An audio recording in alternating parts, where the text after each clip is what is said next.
khán giả đang theo dõi chương trình Direct Talks.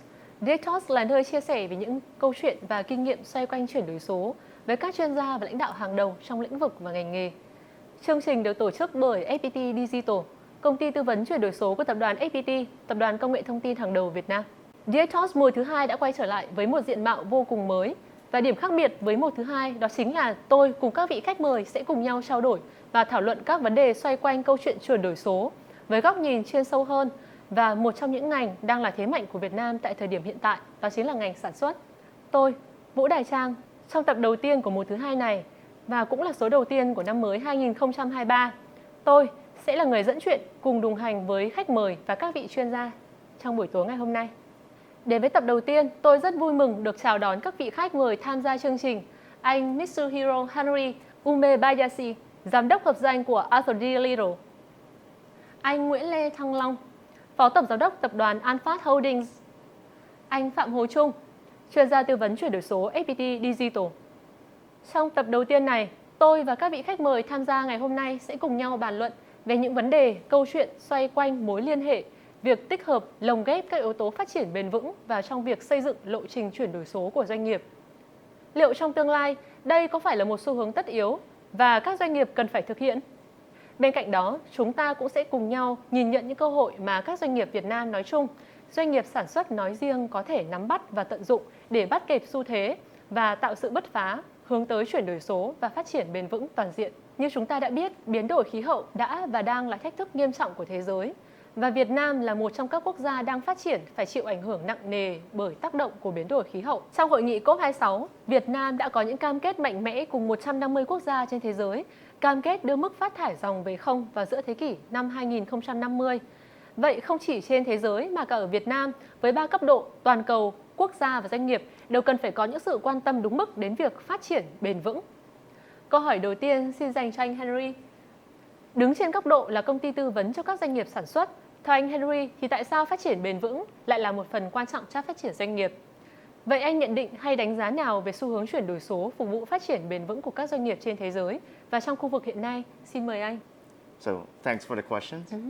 Yeah, so before talking about the importance of sustainability in business development, I should also share the unspoken secrets about what sustainability is.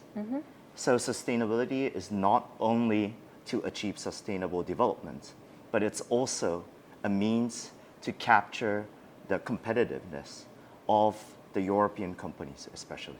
So many of the rules that are associated to sustainability are created in Europe. And these rules generally impose various requirements that are difficult for non-European companies to fulfill, hence resulting in the competitiveness of the European companies. But having said this, these rules are now becoming the norm, and it is very important for the non-European companies also to fulfill those sustainable requirements.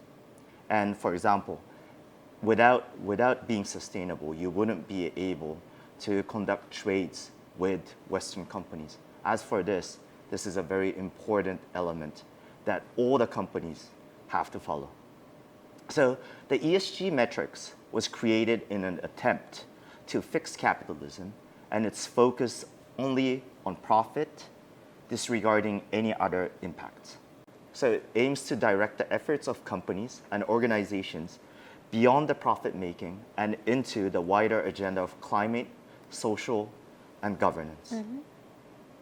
So, coming back to your original question about what makes sustainability very important. So, just pressure for change in behavior is coming in three waves. One is the social pressure from public opinions. So, there's a tangible reputation cost to companies who do not improve against ESG metrics. Second is that many investors and also banks now include in their investment or loaning decisions the ESG factor, increasing the cost of capital for underpowering businesses and rewarding the proactive ones. Yeah. And lastly, the third one is the regulations. So it usually takes the longest but has the widest systematic reach. So we see it across the world, not just Europe, but regulations coming into effect, bringing mandates, targets, and cost in each dimension of ESG. So this, of course, includes the introduction of compliance regimes and penalties. So the most pressing priority, as you can imagine, is climate change and the CO2 reduction. This logically results in the most activity, but also the widest field of uncertainty and non-compliance. It is not a secret that lately ESG has gotten some bad publicity from companies who greenwash their statement and achievements. But the real business problem here is that it unfairly penalizes the companies who comply with the standards, incurring these extra costs and the uncertainty of standards. When it comes to sustainable growth itself, digital transformation has also significant contributed to sustainability. So I think you've also experienced during COVID-19. Yeah. But yeah, nowadays you can have meetings on Zoom or Teams without flying and meeting the person physically, right? Yeah, it did. Yeah, so, well, that contributes significantly to the reduction of CO2. But in addition to that, digital technologies are also helping people or companies do business in a more efficient manner. So yeah, so due to the dependency of a world to digital technologies, our world will no longer be the same place without digital technologies. So in the context of Vietnam now, the government of Vietnam, like you mentioned earlier, has committed to net zero carbon emission by 2050. So in achieving this goal, Vietnam government has set up various initiatives, and one of this is the Arvan development. It is known in the industry that, for instance, in transport, there is hidden 20% capacity that is lost to inefficiencies. So it's not just like that, no new trains, roads, or tunnels. It's just better timetables. That will actually make things more efficient. So to accelerate its sustainable Arvan development initiatives, Vietnam is working on developing smart cities in over 41 locations. So digital technologies are utilized in various aspects of these smart cities, such as urban planning, transportation, smart energy, so which ultimately contributes to achieving a sustainable development. So another interesting example of digital transformation in Vietnam is cow farming. So Vinamilk, in its annual sustainable report for year 2021, introduced the idea of using digital technologies with the objective of having healthier cow so that they can produce good quality milks more efficiently. So the digital technology is utilized to control the environment the cow is bred, the food that the cow eats, and to also identify the best timing of milking. So these are only a few of the examples of what is happening in Vietnam at this moment, but almost in every walk of life, digital technologies can squeeze this extra bit of efficiency without heavy investment in new assets or infrastructure. So especially now, with the expected recession in the big markets like United States or Europe, it inevitably will hit demand for products in the East. So we will have to learn to do more with less, and finding this hidden more can mean a lot to the business. Xin cảm ơn phần chia sẻ của anh Harry. Như chúng ta đều thấy rằng các nước châu Âu và Hoa Kỳ đã tận dụng phát triển bền vững, biến nó trở thành lợi thế cạnh tranh. Đi cùng với đó là các quy tắc, tiêu chuẩn bắt buộc, khiến tính bền vững đã trở thành yêu cầu không thể thiếu đối với mỗi công ty, những công ty mong muốn đặc biệt được giao dịch với phương Tây. Những áp lực từ dư luận xã hội, khả năng tiếp cận vốn và các quy định chính là những lý do khiến cho các công ty cần phải thay đổi và lồng ghép vào đó các yếu tố để kinh doanh và phát triển bền vững. Vừa rồi thì anh Harry cũng đã có những đề cập đến xu hướng chuyển đổi số, phục vụ phát triển bền vững. Vậy ở góc độ công ty tư vấn chuyển đổi số, anh Trung của chúng ta, liệu anh Trung có nhận thấy rằng hiện nay các doanh nghiệp Việt Nam đang gặp phải những rào cản nào cũng như cơ hội gì khi thực hiện chuyển đổi số một cách bền vững hay không ạ? Cảm ơn Trang. Đấy thì trước khi đi vào những cái rào cản cũng như khó khăn của doanh nghiệp nước nhà trong việc thực thi cái chiến lược chuyển đổi số gắn liền với cả bền vững, thì tôi cũng muốn nói một chút để xem cái sự tương quan giữa cái chuyển đổi số cũng như là cái chiến lược bền vững của một doanh nghiệp thì nó tương thích ở những điểm như thế nào. Đấy thì thứ nhất, xét về bối cảnh chung thì chúng ta thấy rằng là hiện nay trên toàn cầu cũng đang gia tăng những cái chương trình nghị sự có liên quan đến bền vững. Thì cái chương trình này nó sẽ gia tăng ở rất nhiều cấp độ, từ chính phủ cho tới cộng đồng doanh nghiệp. Và ngoài ra một cái sức ép khác mà các doanh nghiệp hiện nay cũng phải đối mặt đó chính là sức ép về cái xu hướng tiêu dùng xanh, xu hướng phát triển xanh của chính khách hàng của chúng ta, cũng như là các đối tác cũng như nhà cung cấp trong mạng lưới hệ sinh thái của mình. Đấy.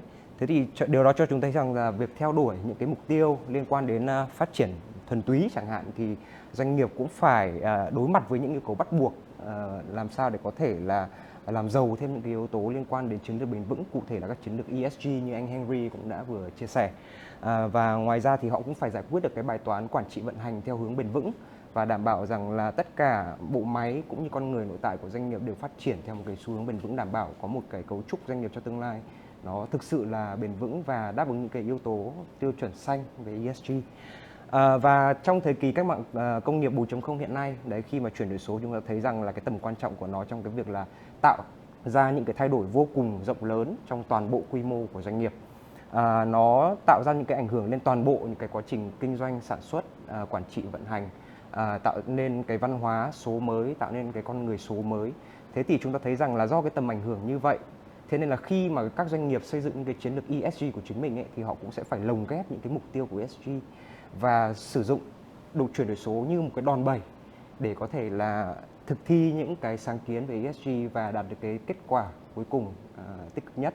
Nói về những cái cơ hội hiện nay cho doanh nghiệp Việt Nam thì thứ nhất là chúng ta phải nhìn nhận rằng là chuyển đổi số bền vững ấy, nó sẽ đem lại cho doanh nghiệp một cái cơ hội phát triển, gia tăng cái sức chống chọi của doanh nghiệp trong cái thời kỳ bình thường mới, thời kỳ mà có rất nhiều thứ khó khăn mà các doanh nghiệp hiện nay phải đối mặt.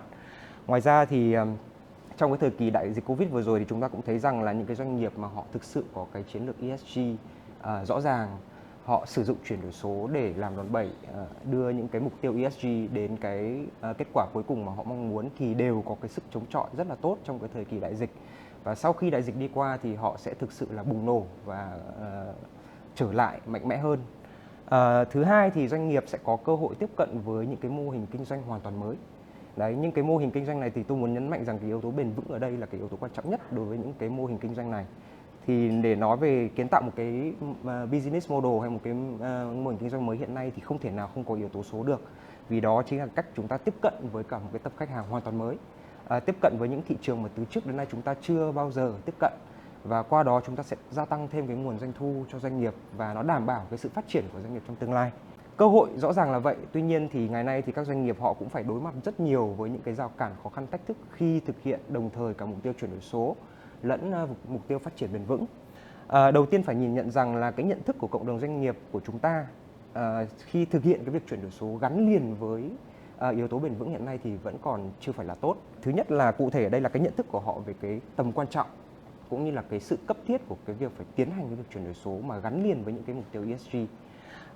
Ngoài ra thì cái tiếp cận thông tin của các doanh nghiệp liên quan đến các cơ chế chính sách hiện nay trong nhà nước hay là trong các cái thị trường kinh doanh trong và ngoài nước chẳng hạn thì khiến cho doanh nghiệp là không bắt kịp được các cái thông tin thay đổi nhanh chóng hàng ngày như vậy và do đó họ không có được một cái sự chuẩn bị tốt cho cái việc thực thi cái chiến lược ESG một cách hiệu quả cũng như là lồng ghép yếu tố chuyển đổi số. Rào cản thứ hai tôi nghĩ rằng đối với doanh nghiệp đang phải đối mặt là khi họ nhận thức được vấn đề rồi thì làm thế nào để họ có thể xây dựng được một cái lộ trình chuyển đổi số kết hợp với cả yếu tố bền vững một cách chính xác. Thì theo một cái cuộc khảo sát gần đây của cái tổ chức tư vấn khá là uy tín của thế giới thì đó là BCG, thì có 800 doanh nghiệp tham gia khảo sát thì nhận định rằng là 30% trong số doanh nghiệp này khi họ tiến hành những cái mục tiêu liên quan đến chuyển đổi số hay ESG thì họ mới nhìn nhận được cái sự thành công. Điều đó có nghĩa rằng là 70% còn lại họ ghi nhận được cái sự thất bại. Đấy, vậy thì chúng ta thấy rằng là với cái tỷ lệ thất bại cao như vậy, đặt ra câu hỏi cho các nhà lãnh đạo doanh nghiệp là làm thế nào họ phải sắp xếp được thứ tự ưu tiên những cái mục tiêu của mình khi thực hiện cái chiến lược bền vững hay là chiến lược chuyển đổi số để thứ nhất là tập trung được cái nguồn lực và thứ hai là tập trung vào những cái mảng mà đem lại thực sự cái giá trị nổi trội cho doanh nghiệp. Khó khăn thứ ba thì chúng ta cũng đều nhận được rằng là bất cứ khi thực hiện một cái chuyển đổi nào theo diện rộng thì cái yếu tố vốn cũng như là tài chính cũng sẽ là một cái yếu tố rất quyết định trong cái việc là thành bại của một doanh nghiệp khi thực thi bất cứ một cái chiến lược nào.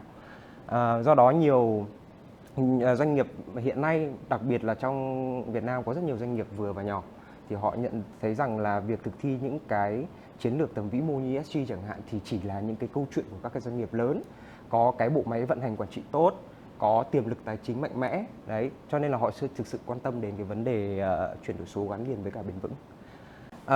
Vậy thì ý tiếp theo tôi cũng muốn nói đến là doanh nghiệp hiện nay đang tiếp cận với cái việc là xây dựng lộ trình chuyển đổi số này, rồi là thực thi chiến lược ESG như thế nào. Có một tin rất là tốt là hiện nay thì có rất là nhiều các cái doanh nghiệp Việt Nam họ đã có những cái thay đổi về tư duy nhận thức về quản trị liên quan đến cái xu hướng là bền vững hơn, đưa ESG lồng ghép với cả cái chiến lược kinh doanh cốt lõi của mình, rồi dùng cái chuyển đổi số làm cái đòn bẩy để thực hiện cả chiến lược kinh doanh lẫn chiến lược ESG. Và khi mà họ ra được những cái lộ trình như vậy thì bản chất là họ sẽ cố gắng lấp đầy cái khoảng cách từ cái hiện trạng của doanh nghiệp với cái hiện trạng tương lai mà họ mong muốn đến, và đặt tất cả những cái mục tiêu liên quan đến kinh doanh ESG vào cùng một chỗ và lấy công cụ số làm một cái phương thức để có thể là đi đến cái kết quả cuối cùng. Và ví dụ như là tập đoàn Vinamilk như anh Henry có chia sẻ đấy thì cũng là một cái tập đoàn đi đầu trong cái xu hướng bền vững. Ngoài ra thì có rất là nhiều các cái tập đoàn lớn khác như là Masan hay là Thành Công Sugar hay thậm chí là những cái đối tác rất là thân cận với FPT như tập đoàn An Phát của anh Long, hay là tập đoàn Thiên Long, mà là những tập đoàn mà chúng tôi thực sự là có vinh dự giúp họ trong cái hành trình tiến lên thực hiện những cái mục tiêu phát triển bền vững thông qua chuyển đổi số. Với những thành tựu đạt được như vậy thì tôi đánh giá rằng là cái vai trò của doanh nghiệp lớn dẫn đầu như vậy rất quan trọng. Họ tạo ra những cái gọi là thực tiễn thông lệ tốt nhất. Họ chính là tấm gương để cộng đồng doanh nghiệp còn lại nước nhà có thể noi theo. Và qua đó thì sẽ đóng góp chung cho cái sự phát triển bền vững của toàn bộ Việt Nam. Tuy nhiên cũng có một cái số liệu khác mà chúng ta phải lưu tâm là đến 97% cái doanh nghiệp của Việt Nam là doanh nghiệp vừa và nhỏ. Trong đó thì cái tỷ lệ rất lớn là những doanh nghiệp nhỏ và siêu nhỏ. Cho nên là chúng ta thấy rằng là về quy mô thì họ thất thế so với những doanh nghiệp còn lại. Họ đang loay hoay hay khó khăn trong cái việc là tìm kiếm cũng như là tiếp cận những cái nguồn tài chính, những cái nguồn vốn để có thể thực thi cái chiến lược ESG hay là chuyển đổi số. Ngoài ra họ thiếu cái kinh nghiệm về mặt quản trị, về nhân lực đấy, cho nên là tất cả những yếu tố cộng lại khiến cho cái bài toán chuyển đổi số gắn liền với cả bền vững trở nên khó khăn hơn bao giờ hết đối với cộng đồng này. Do đó đòi hỏi chính phủ phải có những cái quyết sách phù hợp để hỗ trợ cái cộng đồng doanh nghiệp này cùng phát triển. Chuyển đổi số bền vững có thể hỗ trợ doanh nghiệp gia tăng sức chống chọi và phục hồi đến từ các yếu tố bên ngoài, cũng như tiếp cận và kiến tạo những mô hình kinh doanh mới giống như anh Trung vừa chia sẻ. Nhưng đi cùng với đó chính là những rào cản như nhận thức hiện nay của nhiều doanh nghiệp đối với phát triển bền vững còn hạn chế, hay như chưa có một lộ trình chuyển đổi số phù hợp cũng như là nguồn vốn đầu tư còn hạn hẹp.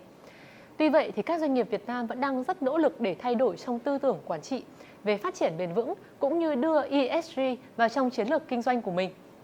Vì thế, ESG đã và đang được rất nhiều doanh nghiệp trong các lĩnh vực, đặc biệt là ngành nhựa quan tâm. Anh Long đánh giá hay nhận xét gì về xu hướng ESG của ngành nhựa trên thế giới nói chung và tại Việt Nam nói riêng ạ? Cảm ơn Trang. An Phát thì làm ngành nhựa phải 20 năm nay rồi. Và như các anh chị cũng biết đấy, là ngành nhựa ấy cũng là một cái ngành mà nó rất là nhạy cảm trong cái câu chuyện về phát triển bền vững, khi mà thế giới càng ngày càng nói nhiều về những cái gọi là những cái góc tối của cái ngành nhựa. Ví dụ như câu chuyện về rác thải nhựa, hay là những câu chuyện do nhựa gây ra cái câu chuyện về CO2.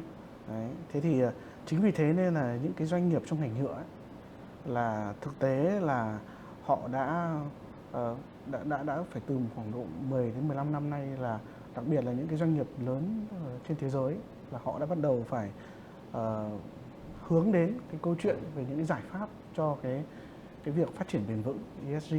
Và An Phát thì cũng không có ngoại lệ. An Phát thì là một cái doanh nghiệp làm xuất khẩu ngành nhựa từ 20 năm nay, và thị trường lớn nhất của chúng tôi là thị trường châu Âu. Chính vì thế nên là khi mà nền kinh tế thế giới bắt đầu nói về việc là làm sao để chúng ta phải phát triển bền vững, thì châu Âu đã đi đầu trong những việc đó, và họ từ 10 năm nay họ đã bắt đầu nói về câu chuyện là làm sao để chúng ta có thể giảm thiểu được cái rác thải nhựa. Và cho đến bây giờ thì qua COP26 thì nó càng được thể hiện rõ hơn rằng là cái trách nhiệm của cái việc giảm thiểu rác thải nhựa cũng như là tham gia vào cái câu chuyện phát triển bền vững của thế giới, đặc biệt cho những cái tập đoàn lớn của ngành nhựa. Từ 10 năm nay thì An Phát đã bắt đầu là chuyển đổi sang những cái sản phẩm nhựa xanh. Và những cái sản phẩm nhựa xanh này ấy, là bởi vì là thế giới yêu cầu là giảm thiểu rác thải nhựa đi, phải chuyển đổi sang những sản phẩm thân thiện với môi trường hơn, đưa ra những cái giải pháp thân thiện với môi trường hơn. Thì chúng tôi là một cái tập đoàn sản xuất, chúng tôi được tiếp cận trực tiếp với cả những cái yêu cầu, những cái nhu cầu từ những khách hàng của mình, những khách hàng đến từ châu Âu. Và họ cũng có những cái yêu cầu rất là cụ thể về cái việc là phải chuyển đổi, không sử dụng các sản phẩm gây hại cho môi trường nữa, mà phải chuyển sang các sản phẩm thân thiện hơn.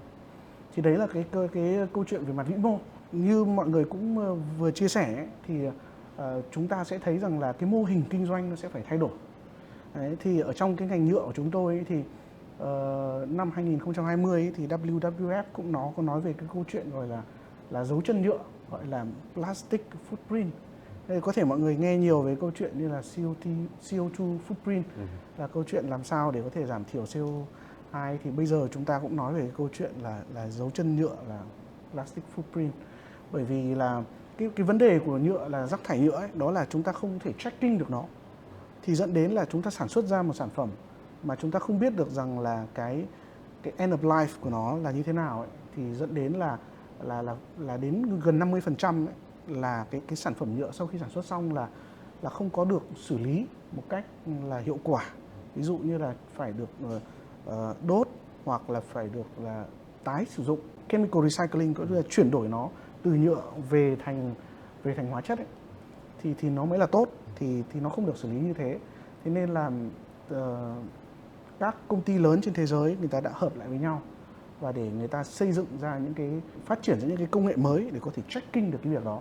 Từ đó là thúc đẩy trong cái việc là thúc đẩy cho cái nền kinh tế tuần hoàn, dẫn hướng tới là cái việc là có thể thu hồi được nhựa tốt hơn, tái chế được sản phẩm nhựa tốt hơn, xử lý được nó tốt hơn.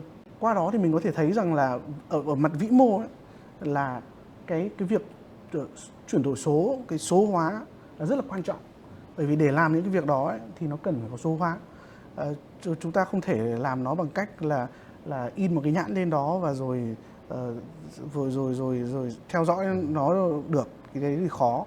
Đấy, thế thì qua những cái tracking system như thế thì hiện nay là các công ty lớn như là McDonald's, Coca-Cola, Starbucks là dần dần người ta bắt đầu ứng dụng những cái công nghệ số hóa vào để giải quyết được cái bài toán phát triển bền vững ở góc nhìn vĩ mô.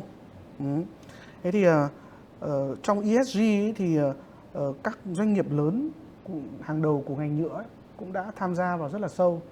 Về mảng môi trường ấy, thì như các công ty như BASF, như là Shell, như là BP, họ cũng đã bắt đầu là đưa ra những cái ứng dụng mới để cải thiện cái khả năng tái chế của sản phẩm.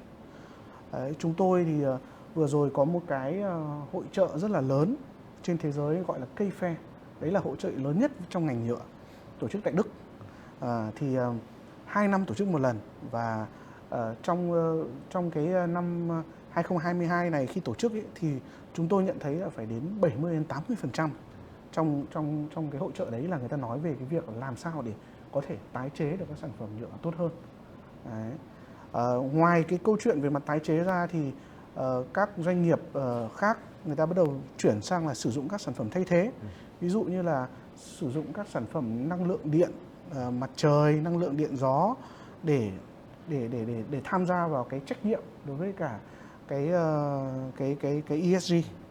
Hay là như ở An Phát thì cũng lựa chọn đến một cái giải pháp, đó là giải pháp là phát triển ra những cái nguyên liệu, các sản phẩm phân hủy sinh học, là những cái sản phẩm mà sau khi sử dụng xong thì có những cái tính năng giống như là những cái nguyên liệu sinh học thông thường, như là cái quả táo hay là những cái lá cây, đó là dùng xong thì nó có thể phân hủy vào môi trường. Thì cái việc đó thì nó dẫn đến là nó làm cái gọi là một cái vòng kinh tế tuần hoàn xanh mà chúng tôi hay gọi, tức là sản phẩm xong thì cũng được tái chế, nhưng mà tái chế qua một cái vòng kinh tế rộng hơn, đó là nó sẽ trở thành nó trở thành mùn gọi là biomass, và từ đó những cái mùn đấy lại có thể sử dụng để làm cây, và từ cây chúng ta lại sử dụng để có thể làm lại những cái sản phẩm nhựa xanh. Đó. Về cái mảng về xã hội ấy, thì các công ty lớn hiện nay họ cũng bắt đầu cam kết về cái việc là sẽ đánh giá lại các sản phẩm và tăng cường đầu tư vào cho những cái giải pháp bền vững cho hướng tới cho người dùng. Bởi vì như tôi nói là quan trọng nhất thì vẫn là cái nhu cầu của người dùng. Và bản thân như các anh chị cũng biết ấy, là bây giờ thì những cái thế hệ trẻ hơn ấy thì là rất là quan tâm đến cái câu chuyện là bền vững. Họ có thể cùng dùng một sản phẩm nhưng mà sản phẩm đó phải tạo ra được cái giá trị bền vững thì họ mới sử dụng. Đặc biệt là trong cái ngành sản xuất của chúng tôi thì thấy rất là rõ, những cái nước phát triển thì dần dần là những cái sản phẩm mà chất lượng kém, những cái sản phẩm mà không có cái giải pháp bền vững thì dần dần là sẽ không còn nhu cầu nữa, giảm dần đi, mà thay vào đó là những cái sản phẩm có tính bền vững thì càng ngày càng phát triển được rộng hơn. Một ví dụ điển hình là chúng tôi cũng có bán cái sản phẩm, những cái giải pháp xanh của mình ở trên những cái qua những cái kênh kinh doanh khác nhau, sale channel. Thì ví dụ như là trước đây thì chủ yếu là làm qua B2B chẳng hạn, nhưng càng ngày sau này thì người ta lại càng hướng đến những cái giải pháp liên quan đến thương mại điện tử nhiều hơn. Đấy, ví dụ như là bây giờ thì chúng tôi bán sản phẩm của chúng tôi thông qua các sàn như là Alibaba, như là Amazon, và bản thân chúng tôi cũng phải xây dựng những cái đội ngũ sale thương mại điện tử mà họ hiểu về số, và bản thân chúng tôi cũng phải chuyển đổi số để có thể là kinh doanh được những cái sản phẩm đó ở trên những cái sàn thương mại điện tử. Qua đó thì chúng tôi cũng thấy được rằng là đặc biệt là cái phần trong ESG thì có phần G là về phần về quản trị đấy, thì là cần nhất là đến số hóa. An Phát thì cũng đã nhận thấy cái điều đó từ cách đây 5 năm. Chúng tôi trong cái chiến lược 5 năm từ 2017 đến 2022 đã nói rất là nhiều về câu chuyện là làm sao để chúng tôi số hóa. Và trong 5 năm vừa rồi ấy, thì bản thân chúng tôi cũng đã chuyển đổi được một phần, giảm thiểu bớt dùng giấy hơn. Tất cả các cái chúng tôi chuyển dần sang sử dụng e-office. Nhà máy thì tự động hóa nhiều hơn, có nhiều những cái sensor hơn để detect những cái lỗi, và chúng tôi giảm thiểu được tối đa những cái sản phẩm lỗi của mình. Thì đó là những cái mà chúng tôi thấy những cái giá trị của chuyển đổi số đưa vào trong những cái giải pháp quản trị là nó rất là thiết thực. Và càng ngày là khi mà chúng tôi trao đổi với nhau thì dần dần là không còn qua email nữa, mà là qua những cái conference call. Ai cũng nói về câu chuyện là sử dụng Microsoft Teams, làm sao để có thể bảo mật dữ liệu số hóa của mình, và làm sao để có thể là phân tích được các dữ liệu của mình thông qua những cái công cụ phân tích số hóa như là Power BI. Ở An Phát Holding khi mà triển khai cái câu chuyện về mặt quản trị tập đoàn ấy, chúng tôi cũng bắt đầu áp dụng nhiều hơn những cái công cụ số hóa đó để hướng tới là tăng cái khả năng quản trị của tập đoàn. Và chúng tôi thấy rằng là đó là một trong những cái hướng đi chúng tôi đang đi đúng trên cái con đường để phát triển bền vững theo cái ESG. Cảm ơn anh Long rất nhiều với những chia sẻ vô cùng tâm huyết của mình, đặc biệt là mô hình phát triển xanh bền vững mà An Phát đang hướng tới. Trong phần tiếp theo, tôi muốn hỏi sâu hơn về việc lồng ghép tích hợp yếu tố phát triển bền vững về việc xây dựng lộ trình chuyển đổi số doanh nghiệp. Được biết, FPT Digital đã cùng đồng hành với rất nhiều doanh nghiệp trong việc hỗ trợ xây dựng lộ trình chuyển đổi số. Vậy với kinh nghiệm của mình và đứng ở góc độ công ty tư vấn chuyển đổi số, FPT Digital đã triển khai những hoạt động nào để giúp thúc đẩy việc phát triển bền vững cho doanh nghiệp, đặc biệt là các doanh nghiệp trong lĩnh vực sản xuất? Cảm ơn câu hỏi của Trang. Thì thực ra thì FPT cũng đã đồng hành với rất nhiều doanh nghiệp nước nhà trên cái chặng đường chuyển đổi số. Thì khi mà chúng tôi tư vấn cái lộ trình chuyển đổi số cho các doanh nghiệp thì chúng tôi thường hướng tới các cái mục tiêu như là làm thế nào để có thể là tối ưu hóa cái bộ máy quản trị vận hành, làm thế nào để tối ưu hóa được các cái quy trình sản xuất kinh doanh, cũng như là tạo ra được cái phong cách làm việc mới trong nội bộ tổ chức.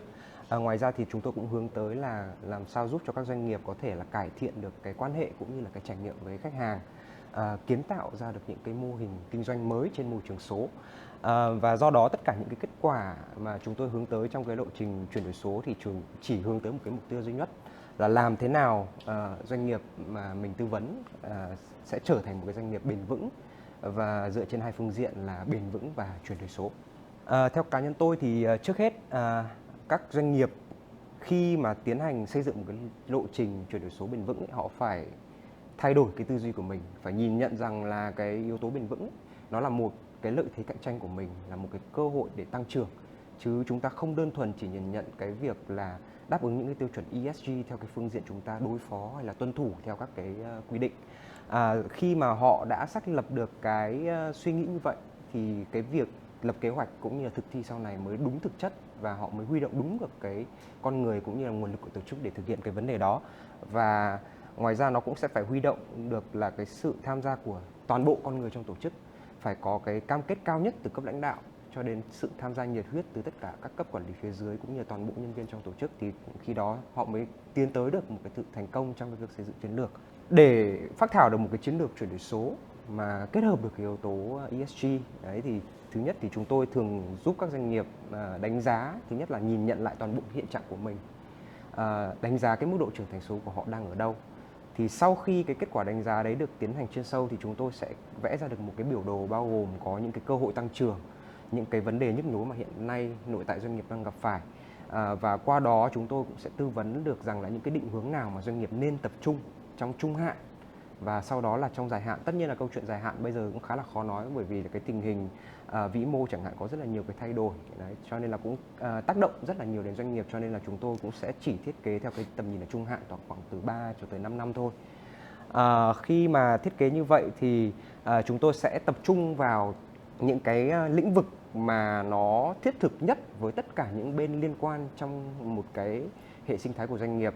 Các cái bên liên quan đấy bao gồm thứ nhất là cái hệ thống đối tác khách hàng, nhà cung ứng của mình, toàn bộ cái mối quan hệ với khách hàng như thế nào, xem họ thực sự là họ mong muốn gì ở doanh nghiệp của mình để mình có thể là cấu phần nên những cái mục tiêu quan trọng và đem lại những cái giá trị gọi là nổi bật nhất trong cái thời gian ngắn nhất. Sau đó thì chúng tôi sẽ tập trung xem là những cái mục tiêu nào mà doanh nghiệp có thể đóng góp ra bên ngoài, cụ thể là những mục tiêu liên quan tới môi trường và xã hội, làm thế nào để những cái luồng sản xuất kinh doanh của doanh nghiệp trở nên là thân thiện với môi trường hơn, làm thế nào để những cái trách nhiệm xã hội của doanh nghiệp đóng góp cho cộng đồng xung quanh trở nên cực kỳ thiết thực hơn.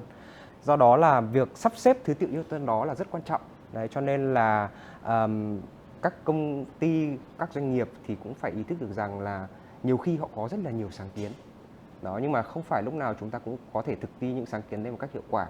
Nhiều khi những cái sáng kiến không có cái tính tập trung cao độ, không đánh giá được cái hiệu quả đầu tư lâu dài, cũng như là không đánh giá được tác động liên quan đến mặt quản trị môi trường và xã hội, thì sẽ khiến cho doanh nghiệp là lúng túng, cũng như là không thể nào thực thi những cái chiến lược đó một cách toàn diện. Cho nên là chúng tôi thiết kế làm sao cho thứ nhất là những cái mục tiêu trong cái lộ trình chuyển đổi của một doanh nghiệp nó phải mang tính tập trung, nó phải phù hợp với những cái thực tại của doanh nghiệp, bao gồm cả nhân lực cũng như là nguồn lực về tài chính, thì và huy động được toàn bộ các anh chị em cán bộ công nhân viên trong tổ chức có thể là tham gia đóng góp công sức của mình. Và quan trọng nhất là cái khâu xây dựng văn hóa số, làm thế nào để họ nhận ra được giá trị và cái đóng góp của mình trong cái công cuộc chuyển đổi của doanh nghiệp, và không tham gia với một cái tâm thế là bị giao việc, mà phải thấy rằng đó là một cái trách nhiệm của mình đóng góp cho cái phát triển chung của doanh nghiệp, và xa hơn chính là đóng góp cho cái sự phát triển của kinh tế nước nhà theo hướng bền vững. Chúng ta có thể thấy rằng FPT Digital đã và đang thúc đẩy việc phát triển bền vững cho các doanh nghiệp sản xuất tại Việt Nam thông qua việc hỗ trợ các doanh nghiệp xây dựng các văn hóa số cũng như tìm kiếm các vấn đề nhức nhối tại doanh nghiệp. Từ đây, chúng ta có thể quay trở lại câu chuyện của An Phát. Trong hành trình chuyển đổi số tại An Phát, được biết BPAT là nhà máy tiên phong trong nghiên cứu thiết kế các nguyên liệu thân thiện với môi trường, giống như anh Long đã chia sẻ ở phần trước của chương trình. Cũng vì là tiên phong nên chắc chắn là sẽ có những việc triển khai thực hiện gặp khó khăn, đặc biệt là phải đảm bảo các yếu tố phát triển bền vững. Vậy anh có thể chia sẻ về những thuận lợi và khó khăn mà doanh nghiệp đã trải qua trong quá trình thực hiện hóa, số hóa, tự động hóa quá trình, tích hợp với các tiêu chí về ESG, và bản thân doanh nghiệp của anh đã vượt qua những rào cản đó như thế nào? Có cách thức hay phương pháp gì đặc biệt hay không ạ? Cũng như đôi nét về hiệu quả mà An Phát mình đã đạt được trong thời gian đó. Xin mời anh ạ. Như vừa rồi thì anh Trung có chia sẻ đấy, là thực sự là cái việc mà chuyển đổi số rồi thì phát triển bền vững, nó bản thân mỗi cái đấy đã là một cái rất là phức tạp, và phải có một cái nội lực từ một doanh nghiệp thì mới làm được rồi. Đây lại còn hai cái lồng vào nhau nữa thì nó rất là phức tạp. Thực ra thì như anh Trung cũng có chia sẻ cũng khá là đúng, đấy là ở một doanh nghiệp ấy, thì để mà phát triển bền vững thì nó không phải là chạy theo một cái tiêu chuẩn hay là một cái quy định gì cả, mà bản chất ấy, là nó đến từ chính cái mô hình kinh doanh. Nếu như cái mô hình kinh doanh đó do cái thị trường, do những cái khách hàng người ta thật sự là mong muốn chuyển đổi, thì cái việc chuyển đổi của mình nó trở thành một cái việc làm vô cùng tự nhiên. Khi tôi xây dựng cái chiến lược phát triển bền vững cho tập đoàn vào năm 2019 và vừa rồi năm nay tôi cũng có xây dựng lại, thì tôi mới nhận thấy một điều rằng là để mà có thể phát triển được bền vững thì đúng là thị trường đã là cái mục tiêu giúp cho chúng tôi hướng đến, và nhiệm vụ của chúng tôi đó là phải xây dựng một cái doanh nghiệp mà bản thân nội lực của nó có thể đáp ứng được điều đấy. Chúng tôi phải xây dựng từ văn hóa, từ con người. Đấy, làm sao để người ta có thể tin yêu vào những cái sản phẩm xanh và những giải pháp xanh mà chúng tôi hướng tới. Làm sao để dần chính bản thân người ta cũng muốn thay đổi cái sản phẩm mà mình đang sản xuất sang những cái sản phẩm tốt hơn. Và chính từ cái nội lực đó, khi chúng tôi thực hiện và chúng tôi đưa vào những cái tiêu chí phát triển bền vững, kèm với nó là những cái chuyển đổi số cần thiết để đáp ứng được cái tiêu chí phát triển bền vững đấy, thì lập tức là nó có một cái nội lực từ chính bản thân sản xuất, từ những người công nhân, từ những người quản lý đến những người lãnh đạo cấp cao, là bản thân họ cũng có một cái có cái nội lực ở bên trong để họ muốn cái sự thay đổi đó. Và khi mà chúng tôi làm việc với cả FPT thì cái điều đó sẽ trở nên rất là dễ dàng, bởi vì về bản thân chúng tôi đã mong muốn cái điều đấy rồi. Chúng tôi chỉ là không biết phải đi theo hướng như thế nào, giải pháp là gì cho nó tốt nhất, thì chúng tôi sẽ làm việc với cả FPT để FPT hỗ trợ chúng tôi đưa ra những cái giải pháp nó phù hợp. Và bản thân là chúng tôi trong nội lực cũng tự làm những cái điều đấy. Chúng tôi tự thấy rằng là chúng tôi phải bớt sử dụng giấy đi. Đấy. Chúng tôi phải tiết kiệm năng lượng hơn. Đấy. Và chúng tôi phải set up những cái nguồn năng lượng xanh ở trên những cái mái của chúng tôi để chúng tôi có thể sử dụng được những cái nguồn năng lượng xanh đó. Đấy. Khi chúng tôi làm việc với cả các đối tác khách hàng, người ta cũng yêu cầu chúng tôi là cái sản phẩm của anh nó có đáp ứng được các tiêu chí phát triển bền vững hay không, nó có phải là sản phẩm có tiêu chuẩn về CO2, về dấu chân CO2 thấp hay không, nó có phải là những cái sản phẩm có thể tái chế được hay không, hay là nó có đạt được tất cả những cái tiêu chuẩn quốc tế ở châu Âu, ở Mỹ về cái việc là những cái sản phẩm này là sản phẩm xanh hay không. Thì bản thân những cái đó là khi chúng tôi làm, chúng tôi cũng tự tìm hiểu, và chúng tôi cũng gọi là những cái tiêu chí đó nó đến chính từ những cái khách hàng và thị trường của mình, và nó là động lực giúp cho chúng tôi đã thúc đẩy cái việc chuyển đổi số trong cái thời gian vừa rồi.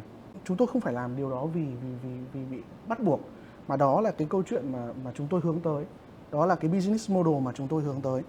Và trên con đường đi đấy thì đúng như là các anh chị thấy là chúng tôi cần thiết phải được số hóa để nó đáp ứng được những cái tiêu chí mà chúng tôi theo đuổi. Trong những cái năm vừa qua thì chúng tôi đã làm được rất là nhiều những cái câu chuyện số hóa. Chúng tôi số hóa từ những cái rất là nhỏ.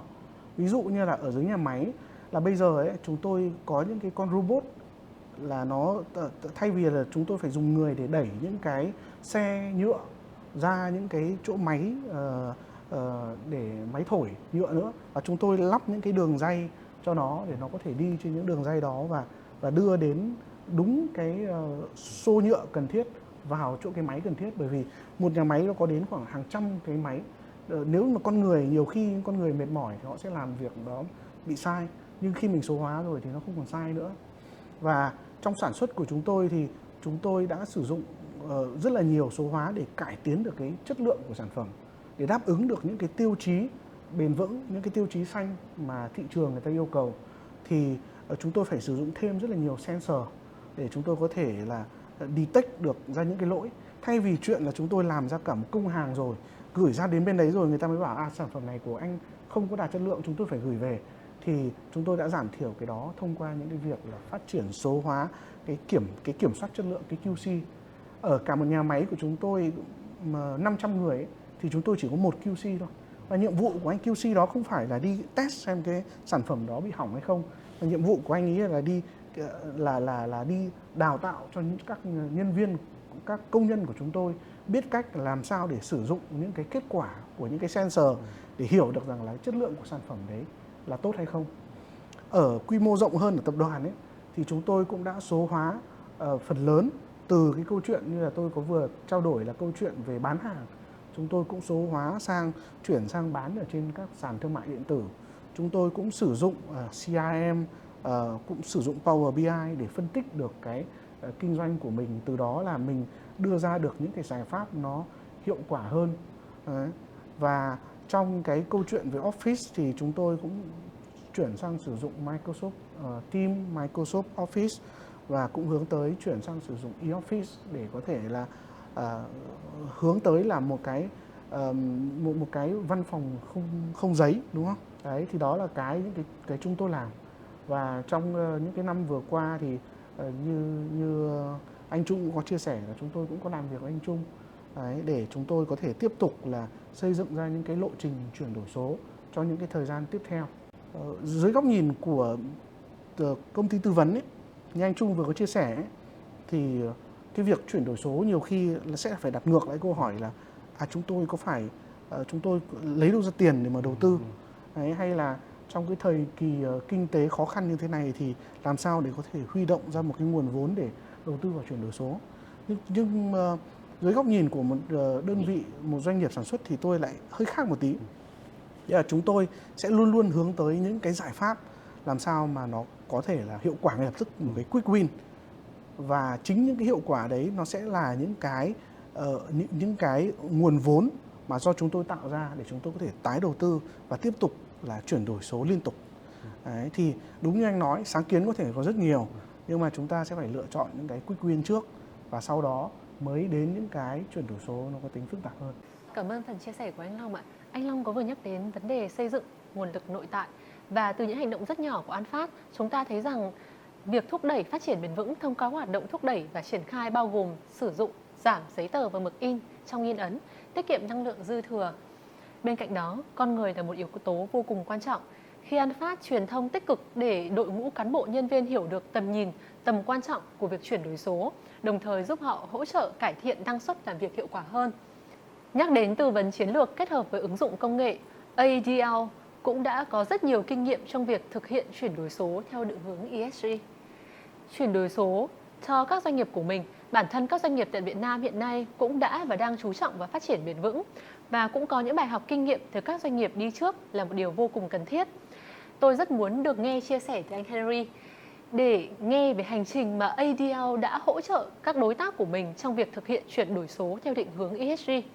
Thông qua đó, có bài học hay lời khuyên nào chúng ta có thể chia sẻ cho các doanh nghiệp sản xuất tại Việt Nam hay không? Và khi thực hiện chuyển đổi số theo định hướng ESG, chúng ta cần phải chú ý những điểm gì? Xin mời anh Henry ạ.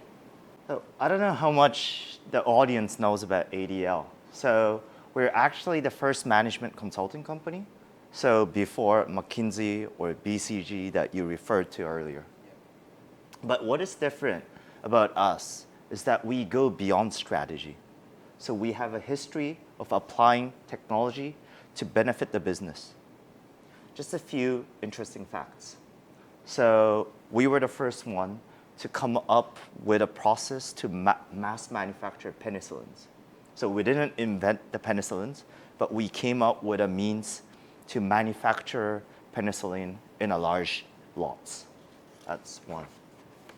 And we're the ones that built the IT infrastructure for NASDAQ in London and Tokyo. Devices built by us were in the Apollo 11 mission, although I wasn't born back then. And we are the ones that made the first real-time reservation system for American Airlines. So this is way before Expedia or Skyscanner. So it is our unmatched competitive advantage to marry business and technology and actually execute it on it. So specifically on ESG, our partners in Europe have been working with a major chemical company and have devised a process for new chemical products risk assessment that is now an adopted industry standard.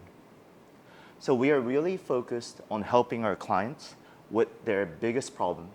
And as I said, the uncertainty of the standards is one of them. So we help business adopt their models to the new fast-changing landscape of regulations and expectation. So we have solutions to bring clarity and reliability to the process of climate accounting by bringing expertise and technology.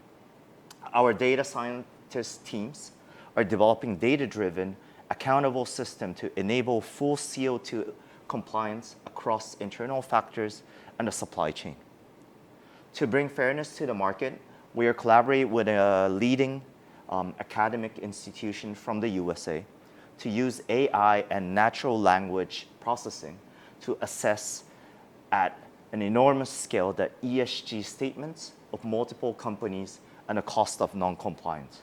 And especially for the energy sectors, we are helping our clients build the new infrastructures that will secure our green, sustainable future.